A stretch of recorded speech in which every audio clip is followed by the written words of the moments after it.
Hola, bienvenidos. Mi nombre es José Manuel López García. Acción.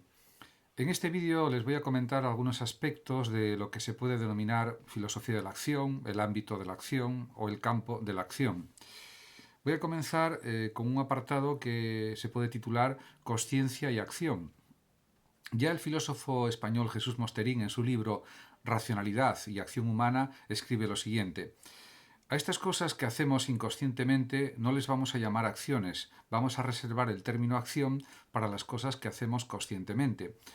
Es verdad, realmente hay que diferenciar muy claramente entre los actos conscientes y los inconscientes. Cuando una persona, por ejemplo, está dormida, puede tener sueños, puede realizar acciones durante el sueño, etcétera, pero esto no lo hace de forma consciente, sino de forma inconsciente. En este sentido, también se pueden distinguir las acciones voluntarias de las involuntarias. En cuanto a las acciones involuntarias, existen, por ejemplo, las denominadas acciones forzosas, que son las que el sujeto realiza por la fuerza, en cuyo caso el origen de la acción está fuera de él y él mismo no contribuye nada a realizar esa acción. Por ejemplo, cuando una persona se siente arrastrada por un viento muy fuerte y se resiste a ser arrastrada, pues es una especie de acción forzosa. Se podrían poner muchísimos más ejemplos. Cuando hay un temporal de lluvia tremendo y la persona intenta refugiarse de la lluvia, pero diríamos que la lluvia que es arrastrada por el viento pues sigue mojando a la persona. Es otro ejemplo que se puede poner. También, por supuesto, existen las acciones involuntarias realizadas en muchas ocasiones por ignorancia de las circunstancias de la acción. Por ejemplo, como cuando un conductor atropella a un peatón porque no lo ha visto, cuando su obligación es estar atento para ver posibles peatones que puedan cruzar en ese momento, lógicamente, por razones de seguridad y de prudencia. Ahí pues es la interpretación del juez y lo que dicen las leyes al respecto las que determinan esa conducta. O por lo menos el sentido de la conducta, o si es una conducta punible o no punible, etcétera, etcétera. Pero también existen las acciones voluntarias. Son las que tienen su origen en la persona que las realiza y por tanto se entiende que es responsable de las mismas. Por supuesto, el marco legal es el marco obligatorio normativo y después estaría el ámbito moral, que también es importante, pero que no es prescriptivo, no es obligatorio, aunque ciertamente las leyes se fundamentan en principios y en ideas morales. Por otra parte, también existen lo que se denomina acciones en sentido fuerte, que son las conscientes y voluntarias, es decir, las que un sujeto realiza con la intención de alcanzar un fin, una finalidad, un propósito, y que son las fundamentales, pienso yo, en la vida real, en la vida cotidiana, podríamos decir. También hay que pensar en la intención de la voluntad, porque la mayor parte de las acciones, o por lo menos una gran parte de las mismas, se realizan con una intención o unas intenciones determinadas. Otra cuestión diferente es que esas intenciones, diríamos, sean más acertadas, menos acertadas, sean correctas, incorrectas, etcétera, pero o que tengan más resultado o menos resultado. Ese es otro aspecto, otra cuestión a discutir. Ciertamente podemos decir que en la clasificación de Aristóteles el sujeto no es responsable en el caso de las acciones forzosas. Diríamos que el ámbito de las acciones forzosas entra dentro del campo de la ética, fundamentalmente de la moral, también en cierto sentido de la política, y también Aristóteles considera que, claro, por supuesto, las acciones forzosas, si son realizadas por ignorancia no culpable, pues habría que analizarlo. Y aparte, una acción forzosa se entiende cuando es obligada, que es no voluntaria, con lo cual ahí no existiría responsabilidad. Ahora bien, la cuestión aquí clave es determinar qué es ignorancia no culpable, de una manera exacta. Sobre esta cuestión se pueden escribir hasta montones de libros sobre tratando qué es ignorancia culpable y qué es ignorancia no culpable, como sobre todo, como sobre cualquier cuestión, podríamos decir. De ahí la complejidad de la ética, de la política y también, por supuesto, del ámbito del derecho, de las leyes, puesto que las leyes son interpretables hasta un cierto punto. La cuestión es determinar hasta dónde llega ese punto. También podemos pensar en que los elementos de la acción pues son muchos, pero podemos destacar algunos, como son, por ejemplo, las intenciones, que son inclinaciones conscientemente aceptadas que llevan a una persona a hacer algo en cuanto tiene oportunidad. Por otra parte, las acciones se componen tanto del movimiento para realizarlas como de la intención, que en el caso de los sujetos individuales no es algo observable, por razones muy claras y muy evidentes. Una persona puede conocer sus propias intenciones, pero no las de los demás, lógicamente. Sí puede suponerlas, conjeturarlas, especular sobre ellas, presuponerlas a partir de acontecimientos observables, pero nunca asegurar cuáles han sido sus intenciones exactamente, porque esas mismas intenciones las sabe la propia persona que las ha pensado, lógicamente. Además, también cabe decir que el sujeto de una acción es quien tiene un acceso privilegiado a sus propias intenciones, que es lo que decía hace un momento con otras palabras. Realmente podemos pensar que los fines o los propósitos o las intenciones de una acción cualquiera son las ideas que un sujeto desea realizar de un modo consciente y explícito, por lo menos para él. Por otra parte, también el mundo de nuestros deseos diríamos que es interminable. Podríamos pensar que es un inmenso continente explorable y que ha sido explorado solo en parte por nosotros mismos y que puede tener aspectos sumamente curiosos. Incluso, pues muchas personas no saben realmente de verdad lo que desean o diríamos que piensan sobre lo que desean o lo que quieren desear o no están convencidos de lo que desean. Y también, por supuesto, hay personas que sí saben perfectamente lo que desean. Hay todos los matices pensables en este sentido y que por otra parte son entendibles y comprensibles también. Además, se puede pensar o considerar que las acciones humanas son teleológicas, es decir, que tienen un propósito, una finalidad, un fin, que se realizan por un propósito. El fin en griego antiguo era telos, por eso se llaman acciones teleológicas, con un propósito o una intencionalidad. Y esto mismo es claramente un requisito imprescindible para comprender este tipo de acciones. Pero también se pueden analizar las consecuencias imprevisibles de los actos que se realizan, de las acciones, y realmente las conductas que desarrollamos en la vida pues no son completamente previsibles siempre. Por tanto, no puede responsabilizarse en principio a las personas salvo que sean culpables de su ignorancia, es decir, que debieran haber previsto pues, unas consecuencias derivadas de sus acciones o de sus decisiones. Aunque esto, por supuesto, está sujeto a muchísimas disquisiciones, análisis, pues, reflexiones de todo tipo, etc. Por eso la tarea interpretativa de las acciones en muchas ocasiones es muy compleja, puede ser muy extensa y muy complicada. En otras ocasiones, por supuesto, no. Realmente en este mundo de la acción, en este ámbito de la acción humana, que interesa muchísimo a la filosofía, que es una parte esencial del saber ético, del saber práctico, del saber político también, etcétera, y también del saber antropológico, hay pues una cuestión que también interesa a todas las personas, que es lo que se denomina la sociedad del saber, porque eso está también dentro del ámbito de la acción, dentro del ámbito del campo ético, del campo pues, antropológico de forma general, etc.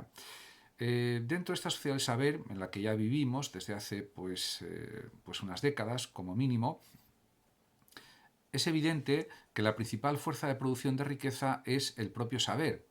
Saber cómo manejar y este rendimiento de las máquinas, saber cómo ser creativo, saber cómo hacer que nuestro rendimiento en el trabajo sea mejor y mayor, etcétera, etcétera. La cuestión que surge aquí es cómo vamos a distribuir o a redistribuir el tiempo de trabajo necesario para que una sociedad funcione adecuadamente. Y ante esta tesitura, ante este problema, entre comillas, se abren varios caminos posibles. Por supuesto, puede haber muchísimas vías de entender o interpretar cómo tiene que ser el tiempo de trabajo en una sociedad del siglo XXI.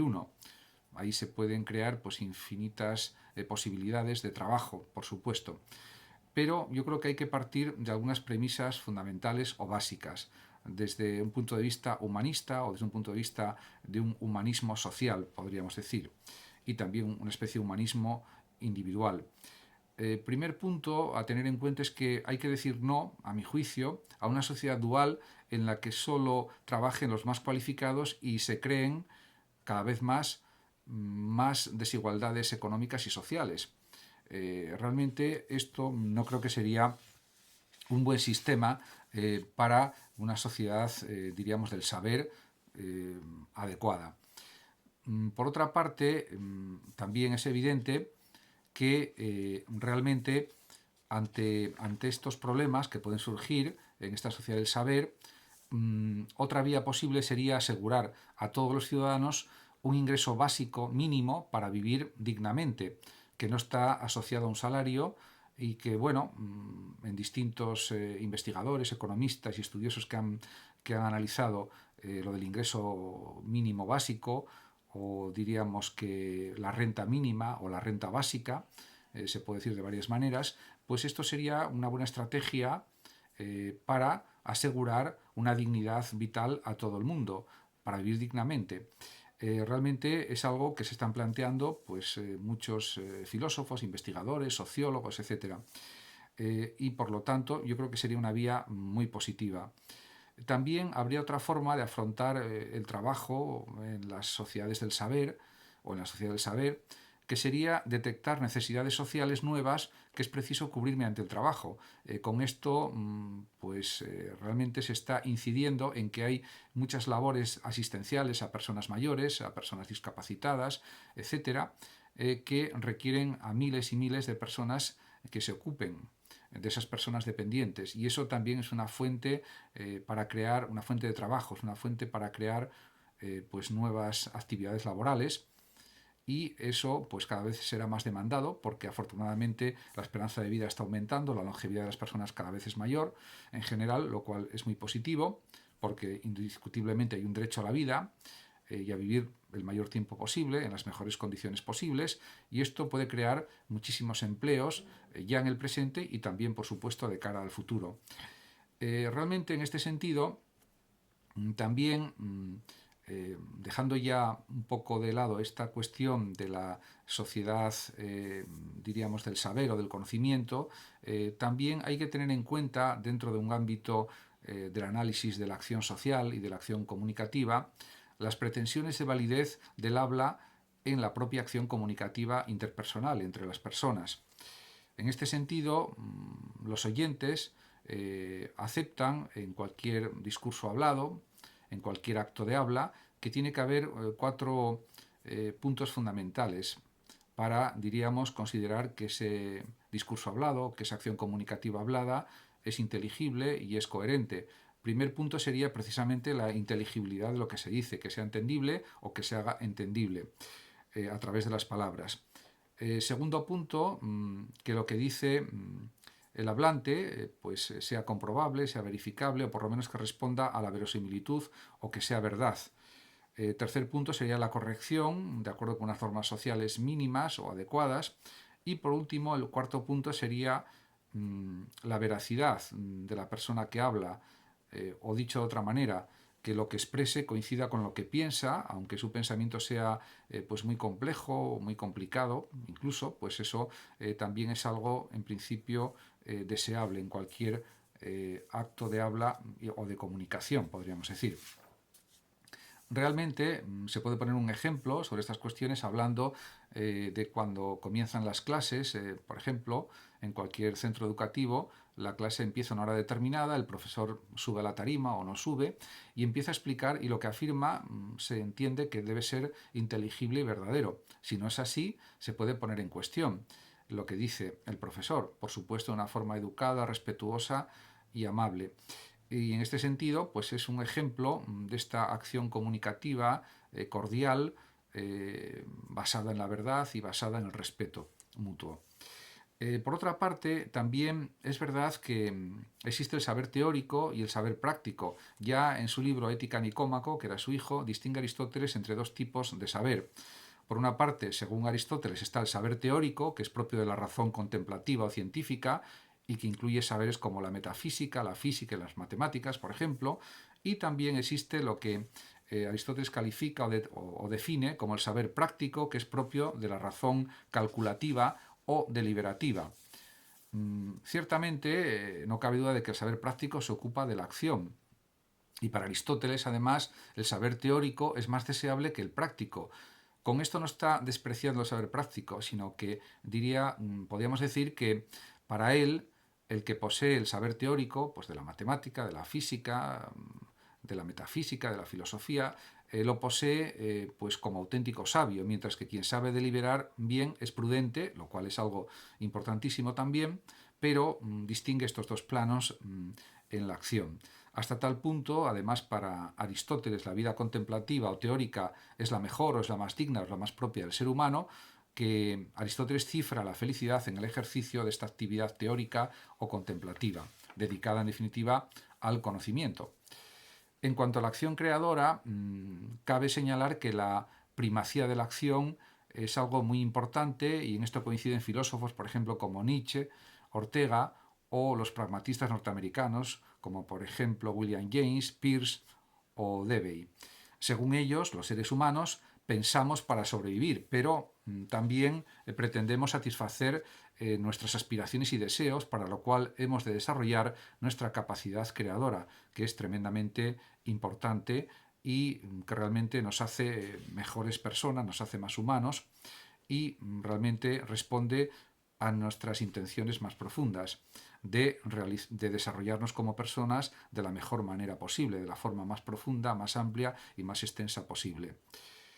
Con esto doy por finalizado este vídeo y les recuerdo que pueden suscribirse a mi canal de YouTube. También doy mis saludos afectuosos a los oyentes de Radio Sofando y Hablando de Filosofía de México. Y por último decirles que si quieren pueden seguirme también en otras redes sociales como por ejemplo Facebook, Spotify, iVoox, LinkedIn, Instagram, Twitter, etc.